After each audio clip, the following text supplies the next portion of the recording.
Hey, what's up, guys? So I got something kind of cool for you today. These locks right here, they're called Scorpion locks, and what they're used for is to hold cell phones on display in, cellular stores such as Verizon, AT&T. Anyways, so yeah, the phones hook into here, and then it locks into this piece right here. So here it is. This gets screwed down, and then the phone gets held in this. That gets put in there. That's locked. And that's not going anywhere, right? So I just was curious to see how easy these were to pick. I have picked one of these before, but anyways, we'll just give it a quick little go. It's a different camera angle, so I'm at work. I'm not even at home right now, so don't have my normal setup, but let's see how quickly we can get this open.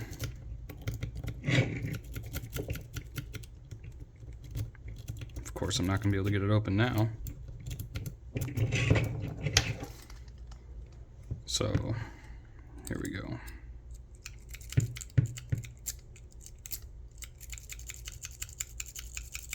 Just doing light tension on the turning tool, a little jiggling, and it's open.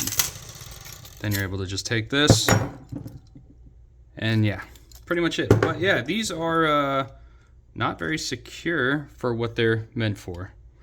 But anyways, that's all I got for you guys today. Hope y'all have a great day.